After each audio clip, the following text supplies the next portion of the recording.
Palagay ko, hindi palagay ko, alam ko, bago magpasko, marami dito sa napangalanan dito ay palagay ko nasa matatapos na yung kaso nila, buo na yung kaso, makukulong na sila. Pangulong Ferdinand Marcos Jr. tiniyak na may makukulong na sa mga sangkot sa flood control projects anomaly bago matapos ang taon. Pagkansela sa pasaporte ni dating Ako Bicol Party List Representative Saldico, tiniyak rin ng Pangulo. Well, we will be filing cases at least against 3 sitting or former senators, at least 3 next week. Nasa 3 pang senador na umano'y sangkot sa flood control projects anomaly, papangalanan ng Independent Commission for Infrastructure. Imbitasyon ng Senate Blue Ribbon Committee kay Zaldico, binawi na ayon kay Senator Panfilo Lacson. Well, bilang speaker, siyempre may papel, mahalagang papel sa pagpasa ng budget na ngayon ay punong-puno ng corruption. So therefore, dapat humarap at managot.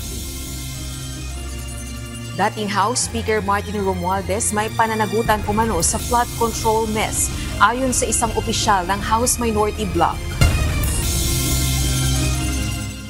Ang gagawin ho natin dito, immediately, pinapa-take down na natin ho. Hindi lang ho, alam niyo naman ho, ang CICC hindi lang pinapa-take down yung mga contents nila, but we would take down their sites as well.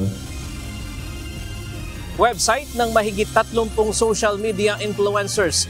Ipinasasara na ng Cybercrime Investigation and Coordinating Center o CICC.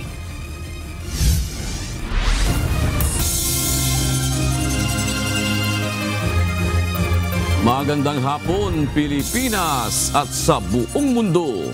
Tayo po ay sabayang napapakinggan sa Radyo La Verdad 1350 ang UNTV Radio. Una sa ating mga balita. Patuloy ang pangangalap ng mga ebidensya ng Independent Commission for Infrastructure o ICI kaugnay ng anomalya sa flood control projects anomaly. Kabilang sa bago nilang natuklasan ay ang pagkakasangkot dito ng 3 pang senador. Ayon sa komisyon, inaasahang sa susunod na linggo ay may panibagong mga personalidad silang papangalanan sa kanilang interim report. Ito ang balita ni Jed Neresina. We will be filing at least cases at least against 3 sitting or former senators, at least 3 next week. May iba pang personalidad na papangalanan ng Independent Commission for Infrastructure o ICI na umano'y sangkot sa malawakang korupsyon na nangyari sa flood control projects. Kabilang sa mga ito, ang ilan pang senador. Ito ang inihayag ni ICI Chairperson Retired Justice Andres Reyes ngayong araw. Ayon kay Justice Reyes, posibleng sa susunod na linggo, ilalabas na nila ang pangalan ng iba pang senador na nadiskubre nilang may kinalaman umano sa nangyaring anomalya. Ilan umano sa mga ito ay kasalukuyang nakaupo o dating senador. October 29, 2025, nang isinumite ng ICI ang kanilang interim report at rekomendasyon sa Office of the Ombudsman kung saan kasama sa inirekomenda nilang imbestigahan at makasuhan sina Senator Joel Villanueva at Senator Jinggoy Estrada. Kasama sa report ng komisyon ang natuklasang pagkakasangkot ng mga nabanggit na opisyal sa umano'y pagtanggap ng mga suhol o unwarranted monetary benefits mula sa mga contractor ng flood control projects. Ipinagtaka naman ni Senator Amy Marcos ang naging pahayag ng ICI kaugnay ng bagong papangalan ng mga senador na umano'y sangkot sa flood control projects anomaly. Ayon sa senadora, tila pabalik-balik na ang nangyayari sa umano'y script ng tinawag niyang teleserye. Ang issue noon, ang dating speaker at ang Congress, ngayon, ang kakasuhan, puro senador. Hindi ka ba magtataka sa mga pangyayari? Tapos, kahapon, tsa-tsa na ulit ang usapin. Diba? Nag-umpisa na naman ang tsa-tsa. Balik na naman tayo sa kauna-unahang script nitong teleseryeng to. Balik na naman sa pagbuwag ng Senado. Ganun ba? Dagdag pa ni Senator Marcos, Pilit inililihis sa ibang bagay ang usapin upang maisantabian niya ang flood control issue. Alam mo, nakakalito talaga nangyayari. Alam ng taong bayan na flood control ang issue. Bakit nga uwi sa Dolomite? Alam ng lahat ng taga Bulacan na maraming problema sa Bulacan. Ang mga investigador, ilang beses na pumunta sa Davao. Linilihis eh. Talagang linilihis, napaka-squid tactics na nito. Talagang ginugulo lang ang isipan natin. Sa kabila ng mga pagkukwestiyon sa ICI, tiniyak ni Justice Reyes na nananatili silang transparent at sinisikap aniya nilang mapatibay ang mga ebidensyang kanilang nakakalap upang makatulong din sa Office of the Ombudsman. Well, we are just data gatherers and evidence builder. The one who will file the case is the Ombudsman. But we will try our best to help the Ombudsman build up the cases. Kaugnay nito, muling nagsumite ang independent body ng ikalima nilang interim report at rekomendasyon sa Office of the Ombudsman ngayong araw. Jed Neresina, UNTV News and Rescue. Diyos ang aming sandigan, serbisyo publiko ang aming pinahahalagahan. Under evaluation pa rin ang binubuong patakaran at alituntunin upang maisakatuparan ng live streaming ng mga pagdinig na Independent Commission for Infrastructure o ICI. Ayon kay ICI Chairperson, Retired Justice Andres Reyes, ito ang dahilan kung bakit hanggang ngayon ay hindi pa rin makapagbigay ng katiyakan sa pagsasapubliko ng ginagawa nilang hearing kaugnay ng flood control projects anomaly investigation. Muling binigyan diin ni Justice Reyes na kinukonsidera at pinag-aaralan pa rin nila ang guidelines upang mapangalagaan ang mga sensitibong impormasyon at mga konstitusyonal na karapatan ng mga iniimbitahang testigo o resource persons.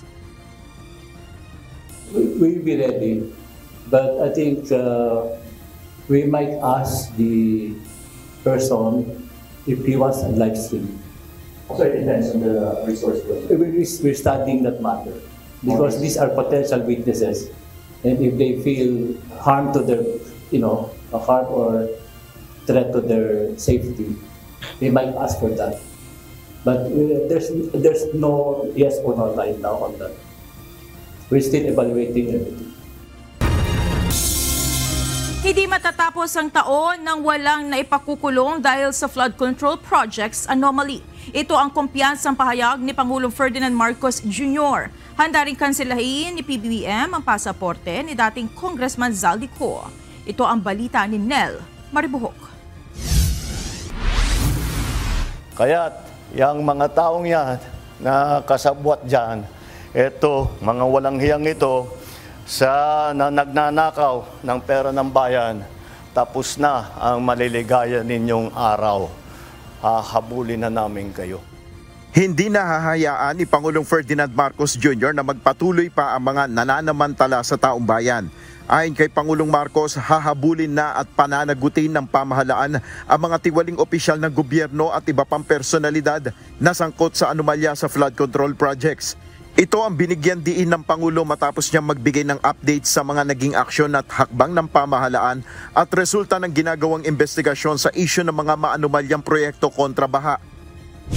Ayon kay Pangulong Marcos Jr., posibleng bago matapos ang taon ay may makulong na sa mga sangkot sa flood control projects anomaly.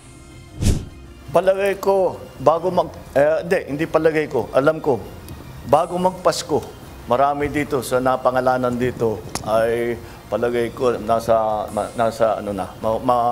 matatapos na yung kaso nila, buo na yung kaso. Makukulong na sila. Wala silang Merry Christmas. Before Christmas, makukulong na sila.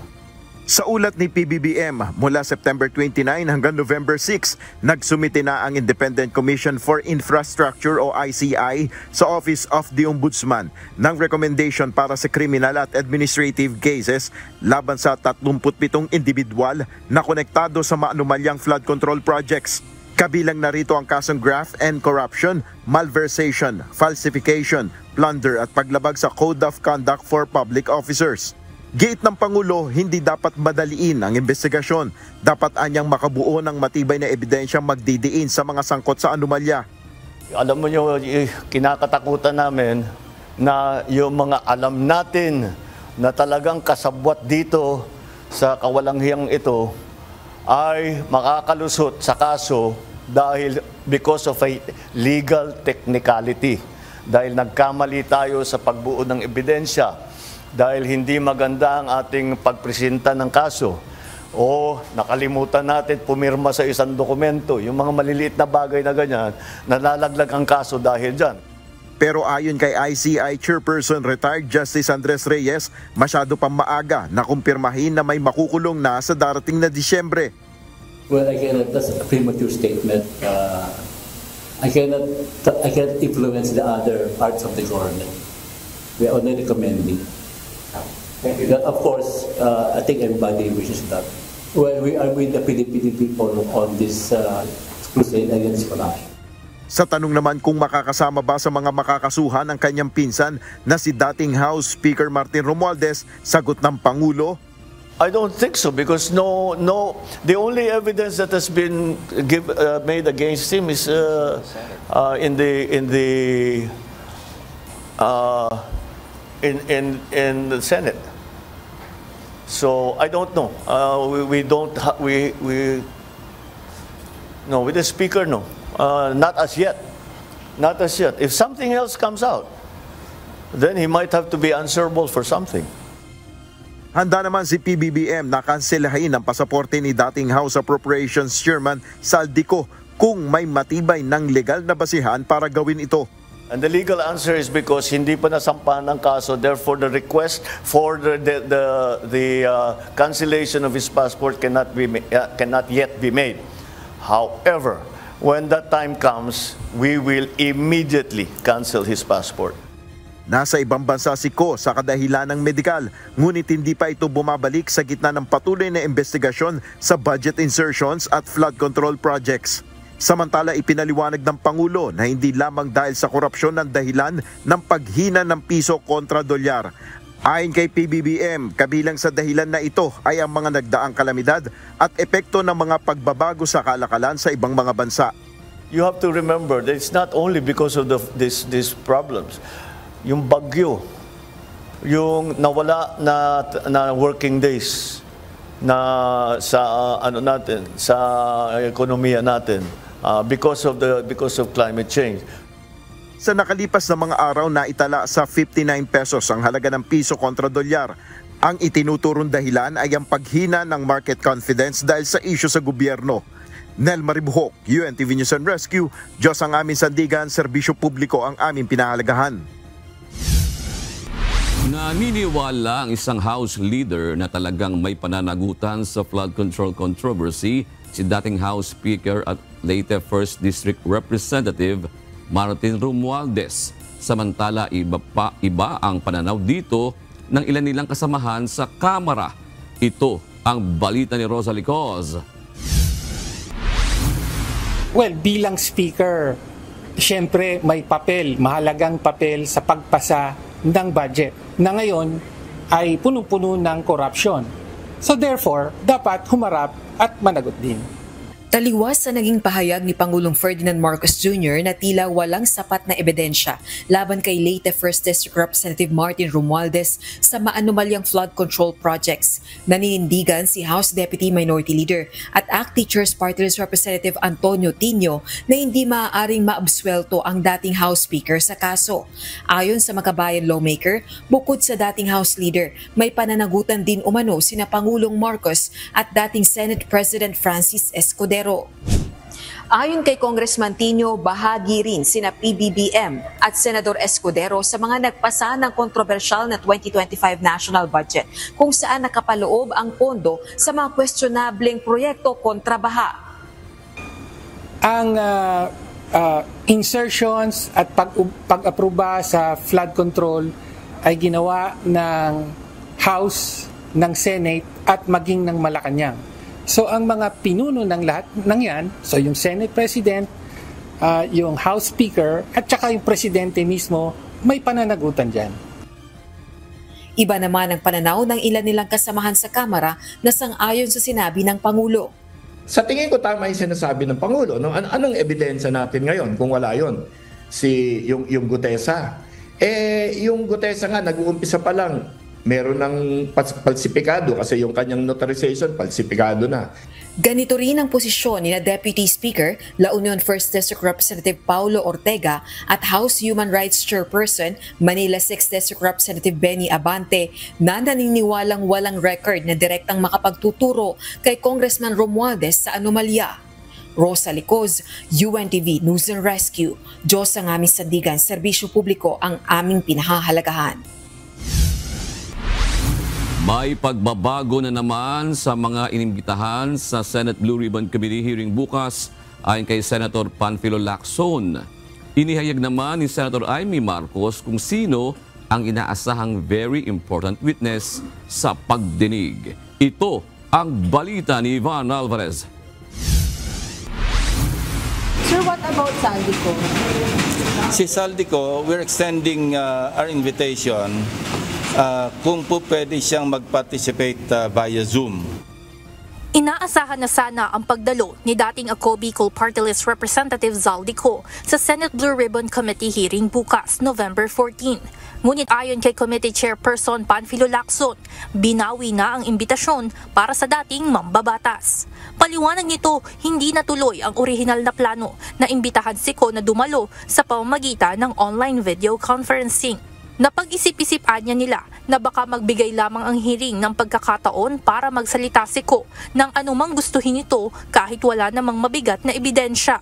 Higit pa rito, maaaring magamit lamang ang pagdinig para sa propaganda nang walang pananagutan o posibilidad ng contempt citation.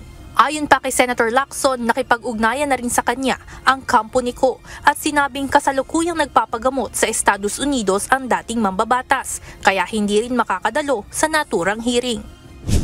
Ngunit ayon kay Senator Amy Marcos, si Zaldico sana ang inaasahang very important witness na tetestigo bukas sa Senado.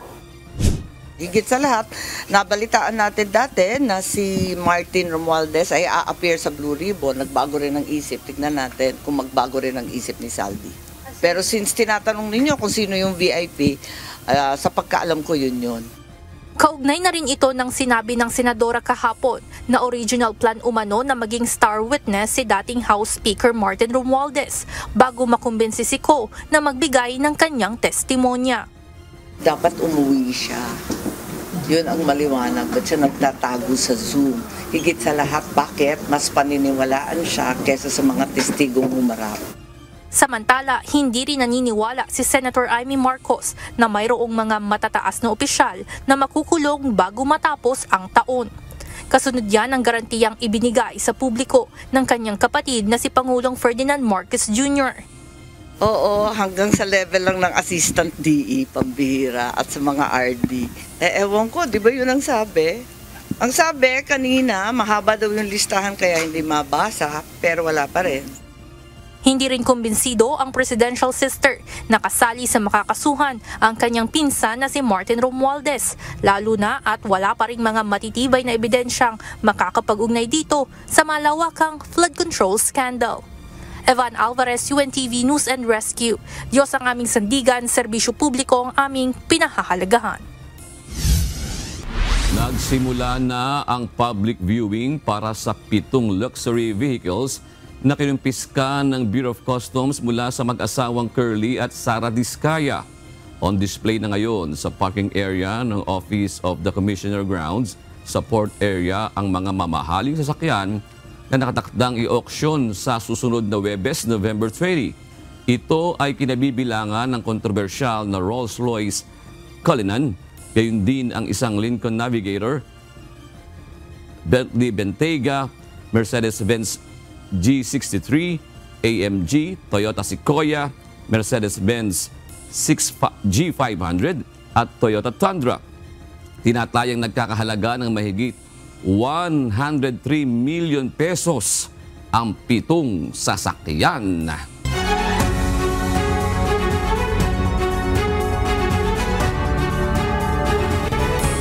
Sa kapapasok na balita, pumanaw na sa edad na 101 ang dating senador at Chief Presidential Legal Counsel na si Juan Ponce Enrile.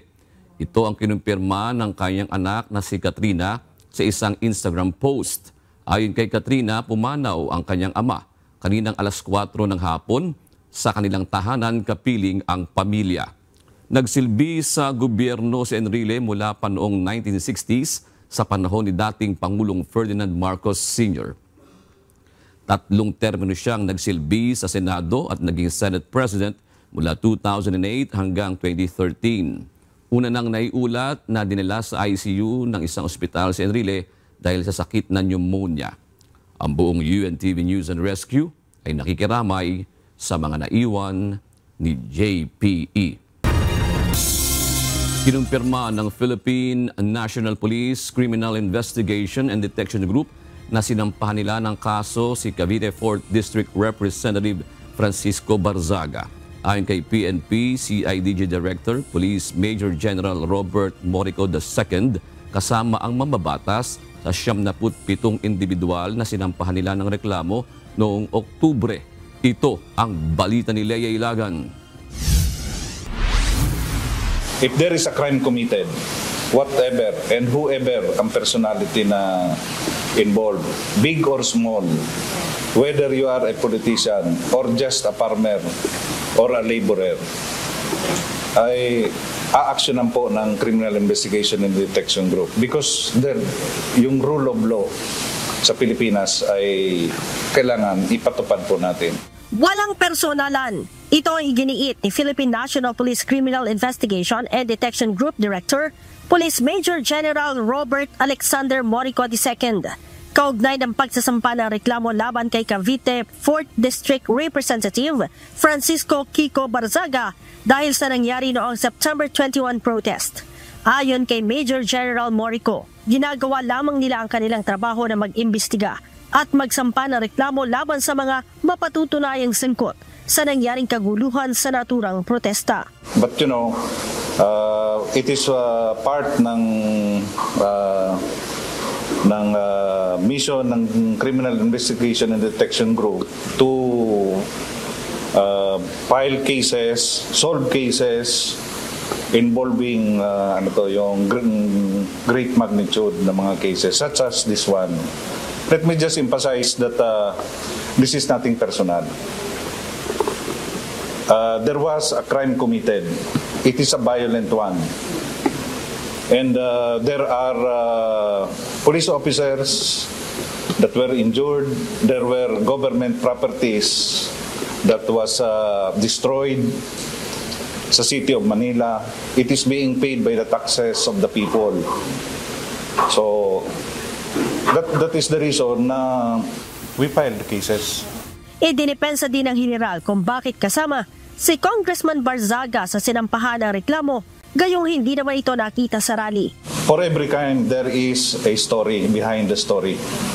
Hindi lang po yung real party na nagkukumit. There are also people behind it. And we will, it is the mandate of the CIDG to look into yung mga not only those that are present doon sa area but also those that are behind these incidents. Si House Deputy Speaker at Antipolo 1st District Representative Ronnie Puno sang-ayon sa reklamong isinampal laban kay Congressman Barzaga. So siguro mabuti na rin dinimanda siya ng CIDG kasi baka akala niya nakakatawa yun, di ba?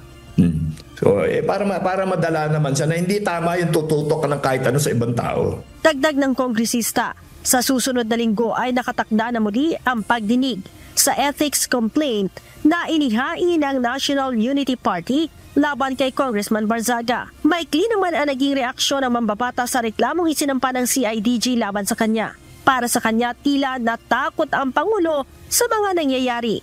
Sa kanyang Facebook page, sinabi rin ni Congressman Barzaga na hindi sila mapipigilan ng inilabas na sapina ng korte. Sa halip, mas magiging malakas ani ang kanilang ginagawang revolusyon. Bukod kay Congressman Barzaga, may iba pang mga personalidad na kasama sa sinampahan nila ng reklamong inciting to sedition. In the next coming days, ma'am, I think lalabas po yun because we already referred the case sa prosecution service and yes, and there are more coming.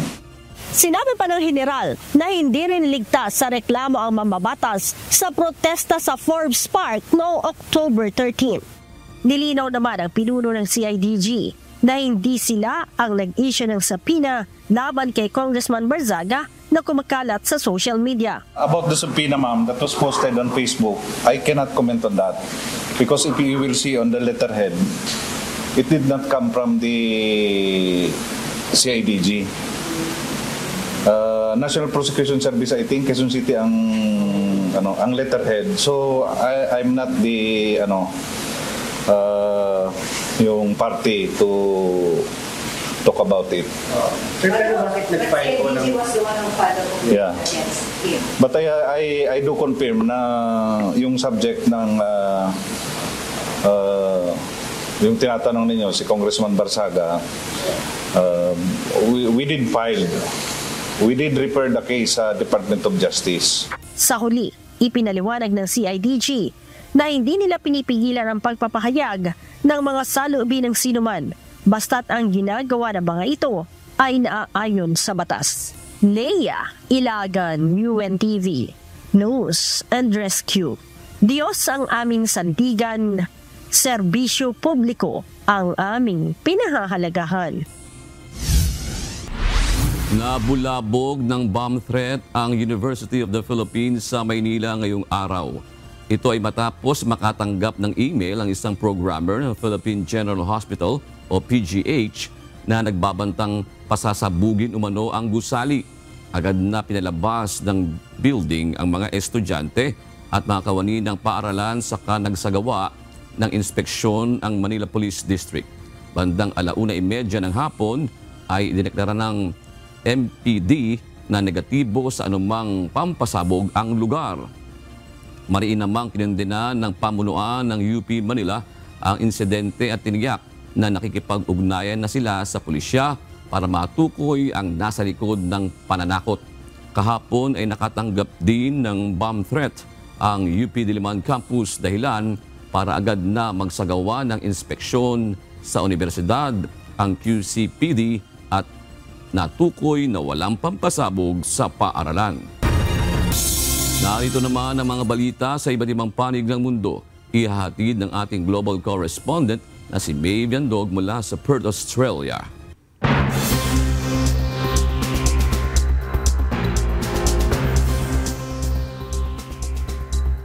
Ipinag-utos ng isang US federal judge na pakawalan na ang higit 300 nakulong sa Chicago areas dahil sa mass illegal immigration raid na isinagawa ng Immigration and Customs Enforcement o ICE. Pinapalaya ni US District Judge Jeffrey Cummings ang mga detainees na ikinulong sa Operation Midway Blitz. Iniutos din ito sa ahensya na maglabas ng detalye kaugnay ng 600 pang nakakulong sa immigration cells ng ICE sa Chicago. Hiniling naman ng US Department of Justice na bigyang panahon ng judge ang pamahalaan na makonsulta muna ang Trump admin sa mga utos nito. Giit ng mga abogado ng mga immigrants dapat pakawalan agad ang mga ito lalo kung walang anumang criminal records na makikita laban sa mga ito. Hinikayat ng World Health Organization ang mga bansa sa Northern Hemisphere na pag-ibayuhin ang flu vaccinations dahil sa maagang paglaganap ng outbreaks sa UK, Canada at Japan. Ito ang balita ni Carmela Marinda. So actually H3N2, this is a seasonal strain, and this is one of the several strains like H1N1, H3N2, and E strains circulating and causing seasonal epidemics. That particular strain, and it is named clade or subclade K, this is a small group that emerged since June. And since it's emerged, it's rapidly spreading and predominating in some countries so far in the Northern Hemisphere. Nangangamba ang mga health experts sa Canada at United Kingdom sa maagang outbreak ng flu season sa Northern Hemisphere. Ang bagong flu strain na version ng H3N2 ay nagkaroon ng 7 mutation nitong nakaraang summer ayon kay Dr. Zhang at makikita sa karamihan ng nagkakasakit ngayon sa Canada, Japan at United Kingdom. Bagamat hindi umano extraordinary ang maagang pagsisimula ng flu season ayon sa World Health Organization, nagbabala naman ang ahensya na posibleng maging malala at mataas ang bilang ng magkakasakit sa mga bansa hilagang bahagi ng mundo. Dahil dito, hinikayat ni Dr. Zhang ang publiko na maagang magpabakuna kontra influenza o flu upang maiwasan ang malalang sintomas nito. Now, this composition was recommended in February this year, basically before the emerge of this particular small group of those. Fortunately, from the early studies, the early estimates from UK, the vaccine effectiveness studies, actually the VE estimates is quite normal or satisfactory. That in the children it's 60 to 70%, and in the adult it's around 40% of those. Babala naman ng Vanderbilt University Medical Center sa Tennessee, malaking kawalan ang hindi paglalabas ng masusing datos ng US Center for Disease Control and Prevention o CDC dahil sa nakalipas na government shutdown. Apektado umano nito ang data gathering ng US kung gaano na nakakaapekto ang strain ng flu sa bansa lalo't papalapit na ang winter season. Ayon naman sa CDC, malaki ang binaba ng vaccination rate ng Amerika ngayong taon, lalo na para sa influenza. Carmela Marinda, UNTV News and Rescue, USA. Diyos ang aming sandigan. Serbisyo publiko ang aming pinahahalagahan. Opisyal nang tinapos ngayong araw ang production ng 1 US cent o mas kilala bilang penny. Ayon kay US Treasurer Brandon Beach, ang huling production ay isinagawa ngayong araw sa Philadelphia Mint. Ipinag-utos ni US President Donald Trump ang pagpapatigil sa paggawa ng 1 cent dahil sa nalulugian niya ang pamahalaan sa produksyon nito. Nararamdaman na ng mga retailers, banks at mga convenience stores sa US ang kakulangan sa 1 cent. Hinikayat naman ng mga trade groups ang US Congress na magpasa ng batas na magsasagawa ng national standards sa pag-round off ng transactions to the nearest 5 cent o mas kilala bilang nickel. Ayon sa grupo, posibleng maharap ang mga miyembro nitong retailer sa class suit sa ilalim ng consumer protection laws kung kukulangin ang sukli ng mga mamimili dahil sa round-off guidelines na hindi suportado ng batas. Nagbabadya ng magwakas ang usapang pangkapayapaan sa pagitan ng Thailand at Cambodia, isang buwan pa lang mula nang ito ay mapirmahan. Ito ay dahil sa pinakabagong sagupaan ng dalawang panig sa disputed border. Ayon sa pamahalaan ng Cambodia, binaril ng mga Thai Army ang mga sibilyan sa isang pinagtatalunang lugar na nagdulot ng pagkasawi at pagkasugat ng ilang individual. Ito ang balita ni James Hilario. នៅវេលាម៉ោងប្រមាណ 15:50 នាទីយោធាបានបើកការបាញ់ប្រហារមកលើប្រជាពលរដ្ឋខ្មែរនៅក្នុងភូមិព្រៃច័ន្ទឃុំអូបេជាន់ស្រូវជ្រៅខេត្តបន្ទាយមានជ័យដែលយោងតាមព័ត៌មានបឋមពីអាជ្ញាធរមូលដ្ឋានករណីនេះបានបង្កឲ្យមានរបួសធ្ងន់ដល់ជនស៊ីវិលចំនួន 5 រូបរហូតមកដល់ម៉ោង 16:20 នាទីទើបសភាពការត្រឡប់ទៅស្ថានភាពស្ងប់ស្ងាត់ឡើងវិញ Provokasyon ng Thailand. Ito ang iginiit ni Cambodian Defense Ministry spokesperson Mali Sita na dahilan ng pagkakasugat ng 5 sibilyan kasunod ng pagpaputok ng Thai soldiers sa Pichan village. Giit pa nito ulit-ulit na pumasok ang Thai troops sa teritoryo ng Cambodia kaya naharap sa labis na panganib ang mga sibilyan. Malinaw din anyang lumabag ang Thai forces sa joint declaration na pinirmahan noong Oktubre ngayong taon. កម្ពុជាសូមអំពាវនាវឲ្យសហគមន៍អន្តរជាតិថ្កោលទោសយ៉ាងម៉ឺងម៉ាត់ចំពោះការរំលោភបំពានសេចក្តីថ្លែងការណ៍រួមស្តីពីកិច្ចព្រមព្រៀងសន្តិភាពរវាងកម្ពុជាថៃនិងសកម្មភាពខុសច្បាប់របស់ថៃម្ដងហើយម្ដងទៀតនេះ Samantala, pinabulaanan naman ng Royal Thai Army ang pahayag ng Cambodia at sinabing distorted ang mga akusasyon nito na nakabase sa maling impormasyon. Ayon kay Major General Wenthai Sovari, ang mga Cambodian soldiers mismo ang nagsimulang magpaputok sa teritoryo ng Thailand sa Ban Nong Yageo sa Cayo Province kaya gumanti lang ng putok ang Thai forces para protektahan ang kanilang tropa at teritoryo.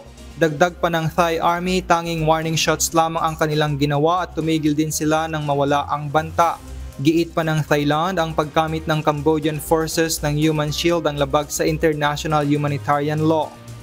Ang pinakabagong sagupaan ay nangyari 2 araw matapos suspindihin ng Thailand ang peace deal kasunod ng pagsabog ng isang landmine na sinasabing itinanim umano ng Cambodia na naging dahilan ng pagkaputol ng paa ng isang sundalong Thai. Mariin namang itinanggi ng Cambodia ang akusasyon ng Thailand.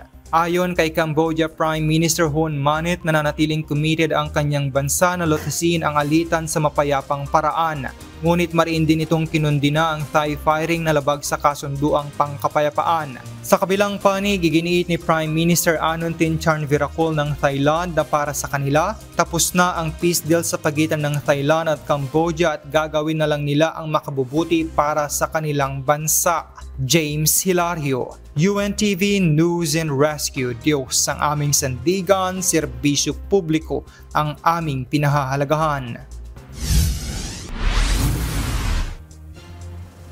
At yan ang mga balita mula sa iba't ibang panig ng mundo. Mula dito sa Toowoomba, Australia, ako si Mavian Dog. Magandang gabi. Nakipagpulong ang Prosecutor General sa mga tauhan ng National Capital Region Police Office o NCRPO ngayong araw.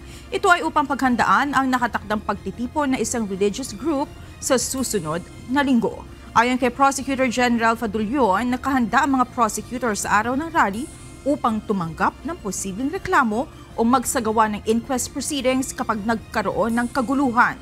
Ito ang balita ni Dante Amento.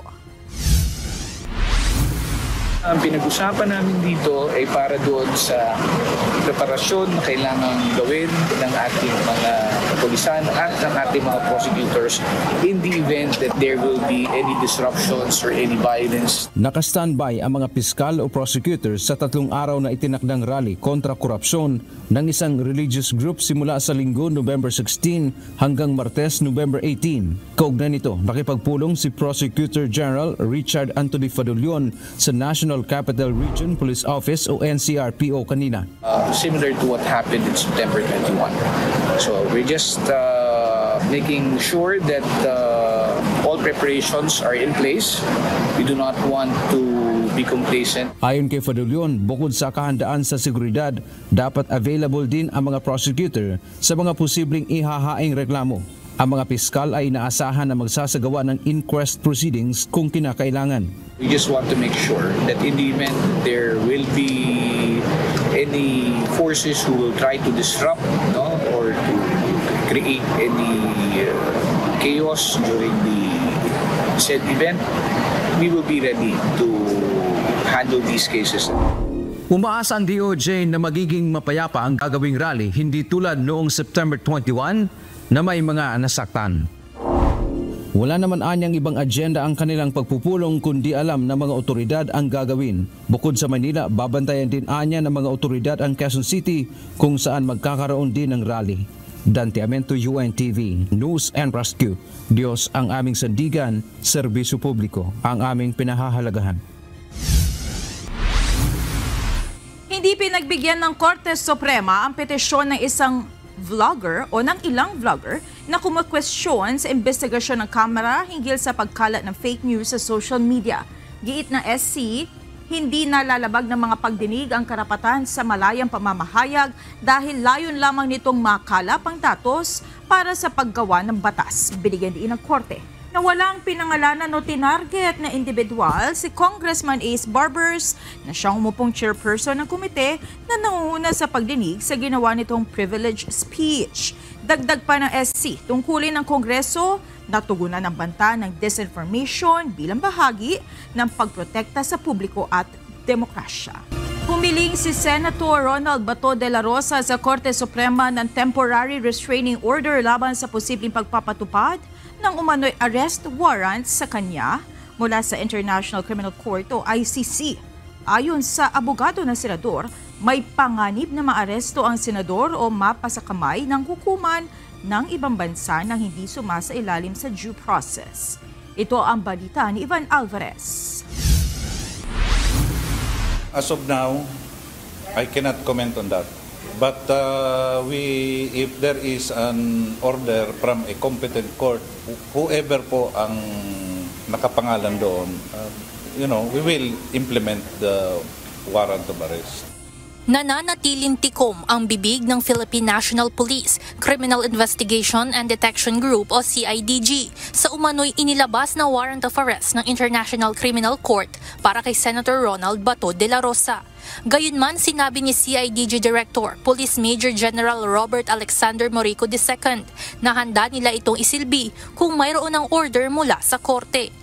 Nauna nang inanunsyo ni Ombudsman Crispin Remulla na mayroon ng warrant of arrest na inilabas ang International Criminal Court o ICC laban kay Senator Bato kaugnay sa kasong Crimes Against Humanity. Kaugnay nito, formal nang naghain ng urgent manifestation sa Korte Suprema si Senator De La Rosa para humiling ng Temporary Restraining Order o TRO na pipigil sa pagpapatupad ng umano'y warrant of arrest ng ICC laban sa kanya. Hiniling din ng mambabatas sa SC na obligahin si Ombudsman Crispin Remulla na isumite sa korte ang kopya ng umano'y arrest warrant na hawak nito. Samantala, nilinaw naman ni Prosecutor General Richard Fadulon na walang kinalaman sa umano'y warrant ng ICC ang kanilang meeting kasama ng mga opisyal ng National Capital Region Police Office o NCRPO ngayong araw. No discussion at all so far, Senator Bato. The meeting was purposely for the address the concerns that may be brought up because of the rallies. Sa Senado ngayong araw, kapansin-pansin na absent pa rin si Senator De La Rosa. Ito na ang ikatlong araw na pagliban niya sa plenaryo ng Senado kasunod ng balita kaugnay ng warrant of arrest para sa kanya. Evan Alvarez, UNTV News and Rescue. Diyos ang aming sandigan, serbisyo publiko ang aming pinahahalagahan.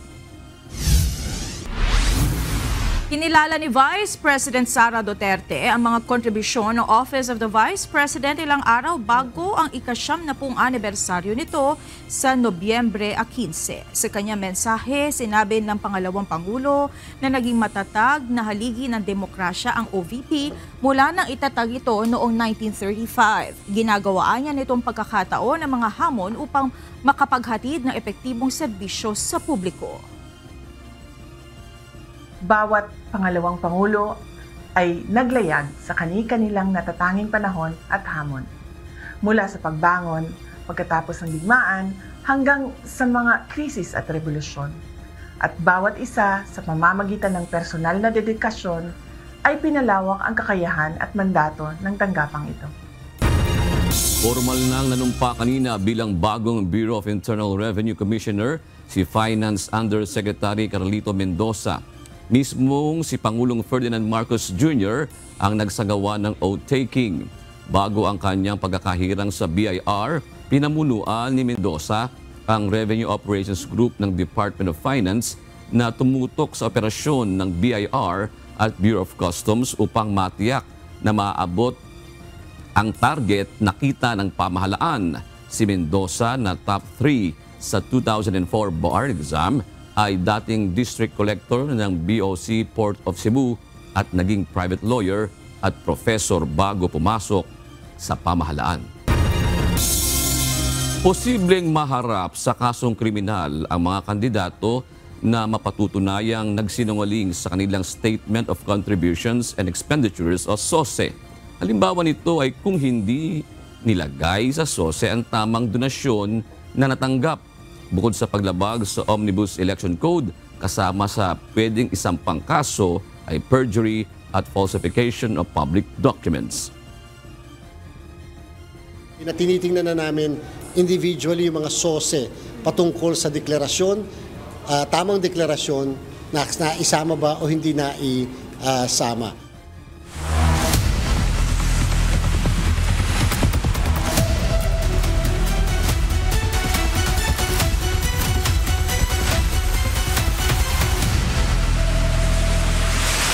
Tuloy-tuloy ang pamamahagi ng relief packs ng pamahalaang panlalawigan ng Camarines Sur sa mga lubhang naapektuhan ng Bagyong Uwan. Sa Gatchitoren, isang Black Hawk helicopter na ang ginagamit upang mas mabilis na maipadala ang tulong para sa mga lubhang nasalanta. Ito ang balita ni Ryan Salatandol. Tuloy-tuloy naman po ang relief and recovery efforts natin, particularly doon sa area na kinamahan talaga ng napakalakas ng bagyo, no, sa eastern side ng Camsur, Garchitorena, Karamuan, na talagang nawash out yung mga light materials doon. Ang bilang namin, mahigit 2,000 bahay ang nasira. Walang patid ang pagbibigay ng ayuda sa lahat ng mga bayan sa probinsya ng Camarines Sur sa tulong ng provincial government at ng Department of Social Welfare and Development.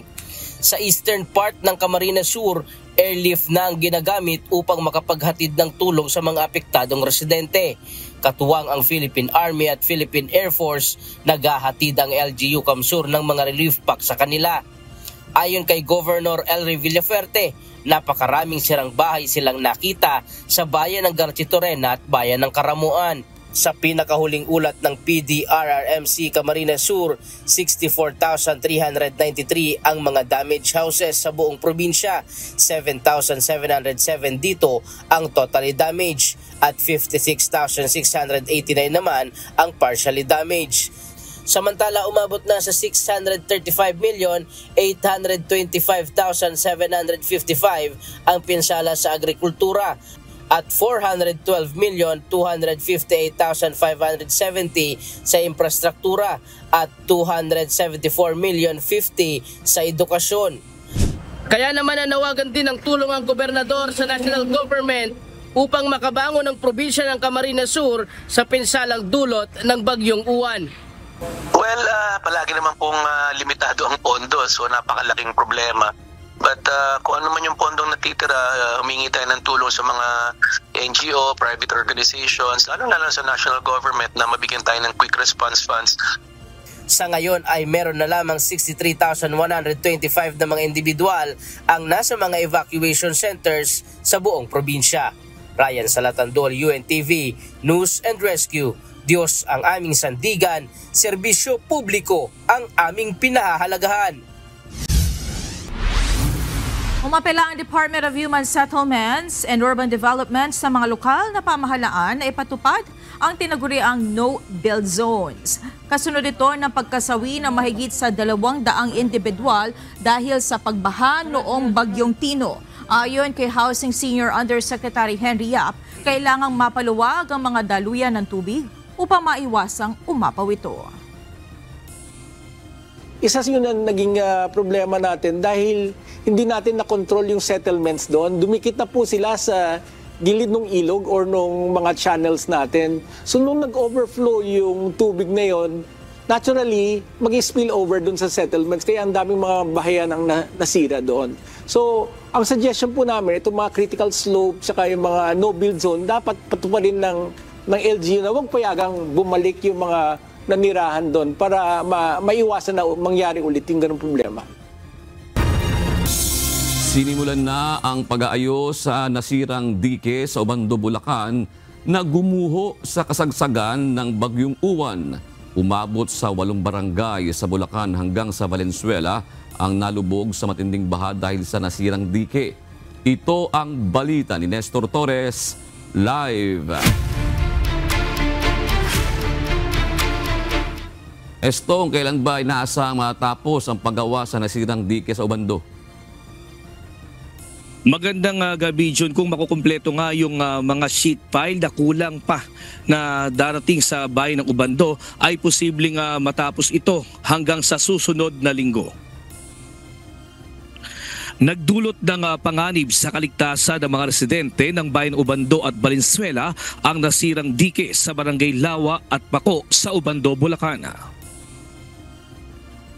Ang napinsala sa amin halos lahat ng karatig barangay, magmula barangay Tawiran, Lawa, barangay Pako, barangay Hulo, barangay San Pascual at Valenzuela halos naapektuhan dahil sobrang taas ng tubig nung ito'y masira nung linggo ng hating gabi.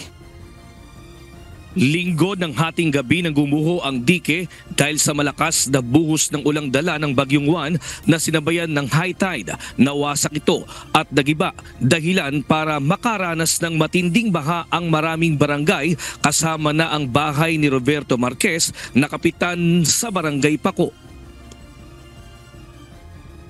talagang aming kababayo, talagang maraming hindi nakakapasok. Yung mga tahanan namin, isa ako sa nilubog. Talagang ilang araw na kami lubog. Sa amin hanggang tuhod sa loob ng bahay. Wala pa rin hanggang binte ang lalim. Kasi nga, yung bukid, nai-stack yung tubig. Dahil sa mabilis na pagtaas ng tubig, napilitan ng lumikas si Elma na isa sa mga residente sa Ubando. Biglang lumaki ang tubig dito. Sabi ko nga sa sarili ko, ngayon lang nangyari yun. Ang bilis, hindi namin mapigil ang tubig. Kaya ang aming mga gamit, dali-dali namin inilikas. Pero yung iba inabot na ng tubig. Ngayon hanggang ngayon, nandiyan pa. Nasa 130 meters ang nasirang dike sa barangay Lawa at Pako. At para mapigilan ang tubig sa Ubando, naglagay na ng sheet pile ang lokal na pamahalaan. Ngayon po ay maglalagay na po tayo ng sheet pile para po tuluyan ng masarado itong nasirang dike.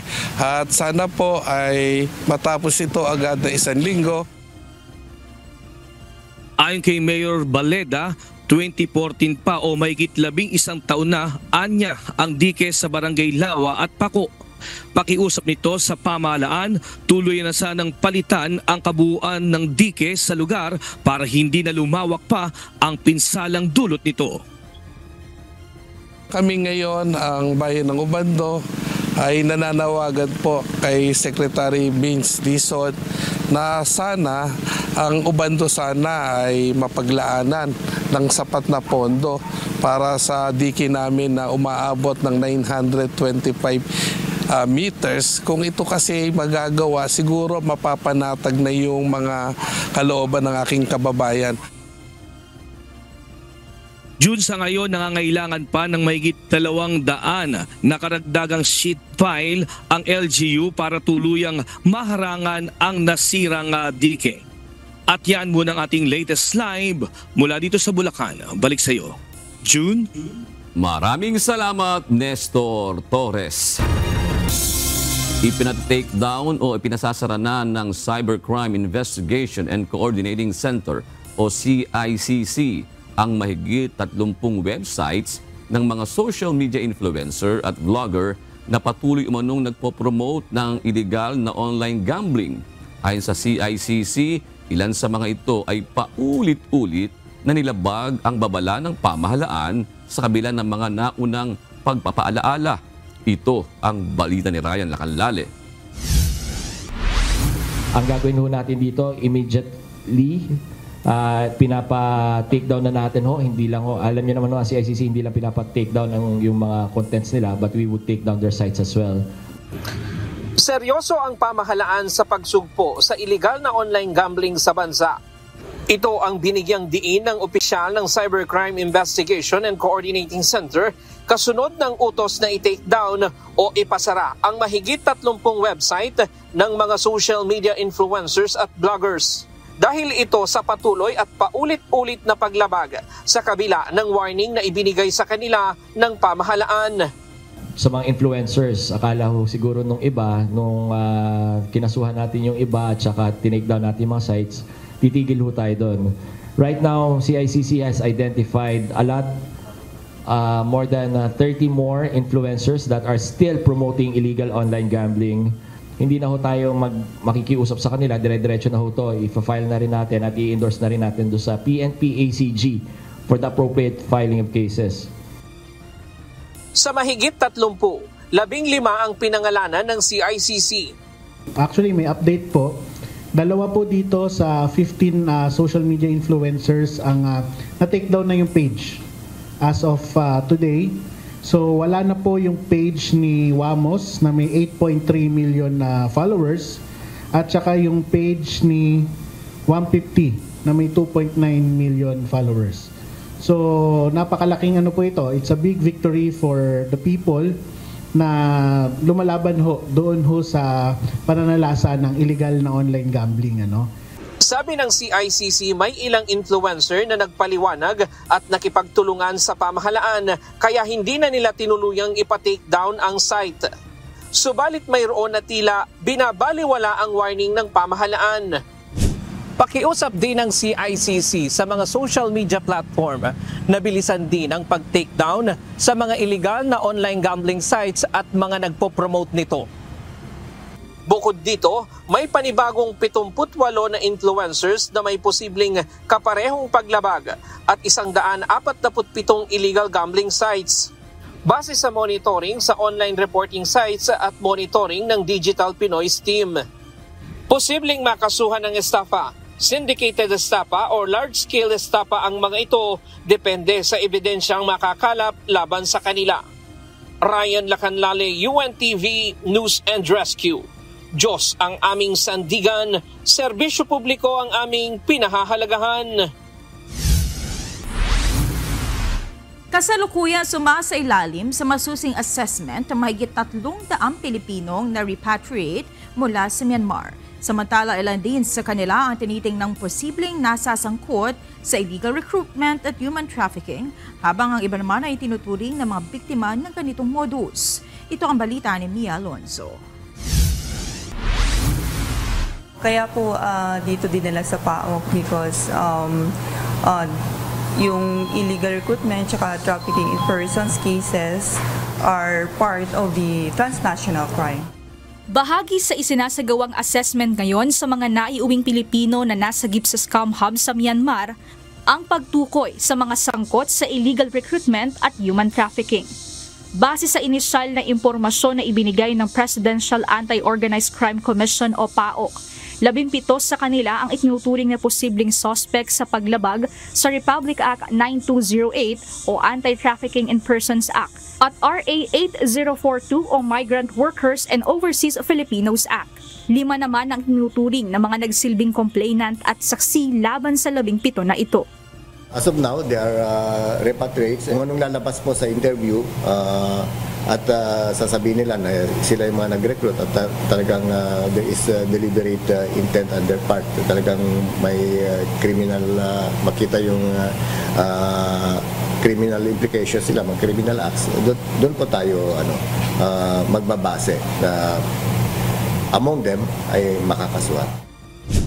Sa ngayon, matapos na makabalik ng ligtas sa bansa kahapon, kasalukuyang sumasailalim sa masusing assessment ang mga repatriates sa tulong ng iba't ibang mga ahensya habang pansamantalang nasa ilalim ng kustodiya ng PAOK.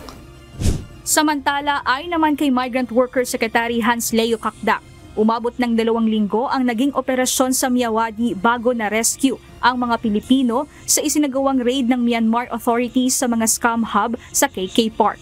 Bukod dito, ibinalita naman ng National Prosecution Service ng Department of Justice na mayroon ng nasa 1,270 na mga Pilipino ang naiuwi mula sa iba't ibang bansa. This 1,276, not only Myanmar but also Laos, Cambodia, Nigeria, Vietnam, and also other countries. But about more than 90% of this data came from Myanmar, Laos, and Cambodia. So it's really from scam hub. Sa kabila ng malaking bilang ng nakauwi, tinatayang may nasa 50 Pilipino pa ang nagpaiwan sa KK Park sa Myanmar matapos umanong makumbinsi ng kanilang mga amo na huwag muna umanong umalis. Ang mahirap po kasi ngayon dito ang recruitment, hindi yung recruiter po hindi na nila nakikita Lahat po online, so lahat po pati yung interview online, they don't even know the real names, puro code names po yung mga nakukuha namin information sa kanila. And truthfully po, lahat po nung na-interview ko today, ang ad or advertisement from the social media post ay customer service representative po palagi. Samantala, tiniyak naman ng bawat ahensya ang tulong na ipagkakaloob sa lahat ng mga biktima. Magkakaloob din ng tig 70,000 pesos na financial assistance sa bawat naripat ang DMW at OWA.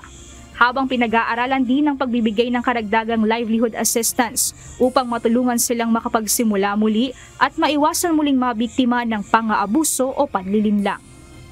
We will provide the necessary financial and other forms of assistance such as yung employment facilitation because they do need employment alternative options.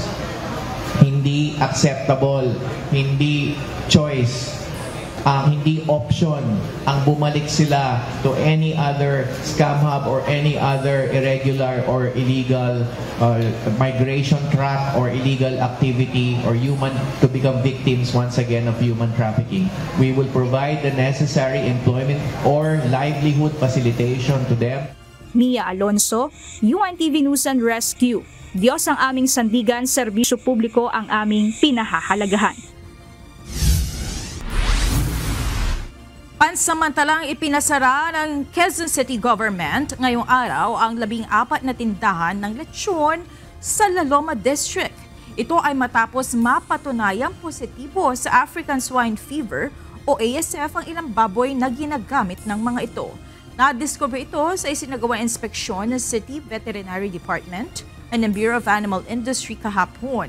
Gayunman nanindigan ng Quezon City Government na ito ay isolated case lamang. Tiniyak naman ng lokal na pamahalaan ang pagsasagawa ng disinfection at checkpoint measures sa lungsod upang maiwasan ang pagkalat ng ASF. Ang ASF ay nakahahawang sakit sa mga baboy ngunit wala pang ulat na ito ay nakahawa na sa tao.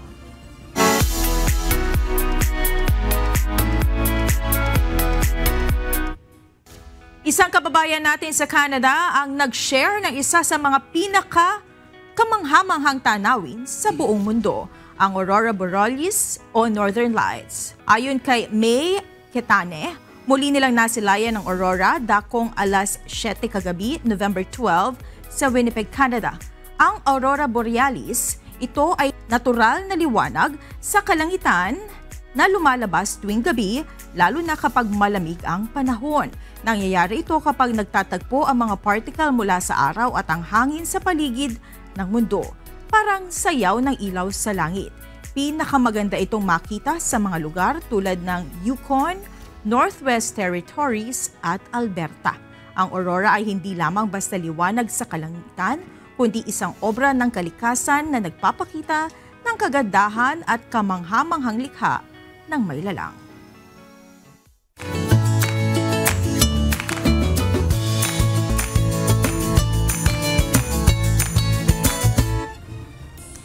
At narito na po ang ating mga naging kausi ngayong pong araw ng Webes. Bago po ang ating mga kausi, Monica, babatiin ko muna ang aking mga pamangkin. Happy 8th birthday kay John Gabriel Gutierrez. At saka sa kanyang kuya na nanonood ngayon, si Paulo Timoteo Gutierrez. Mababait siya mga bata na yan. Walang sakit na ulo ang mga gulang nila. Ba't ba ako nabubula? Parang totoo ba yung sinasabi mo? Nagmamahalan yung kuya, mahal yung kanyang kapatid na bunso, yung bunso, mahal na mahal din yung kanyang kuya. Walang kasakit-sakit ng ulo yung kanilang mga magulang. Yan. Happy birthday, 8th birthday. 8 na. Ayan, happy 8th birthday. Lalo kayo magpakabait, ha? Ige po, salamat po at shout out kina Carl Arcabal, Ruth Corbes Arce at Louie Tumlod. Gayon din kina Jovelyn Castor, Claudia Mateo at Emerson David.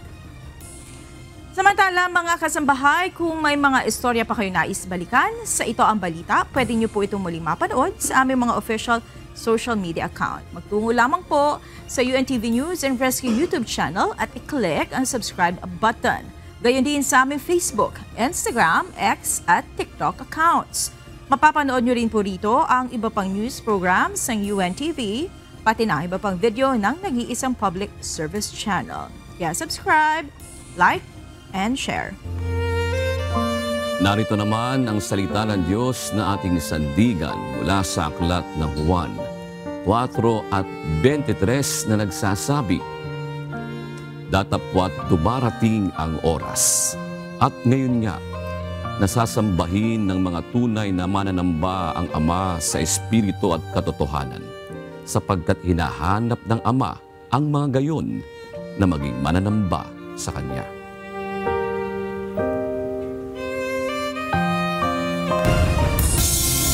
At yan ang naging kabuuan ng ating balitaan ngayong gabi. Aming inilahad ng buong katapatan kung paano namin nasaksihan. Kayo po'y makapagtitiwala ng aming nakita at narinig, ang aming ibinabalita. At dito po sa UNTV, Diyos ang aming sandigan, serbisyo publiko ang aming pinahahalagahan. Magandang gabi po.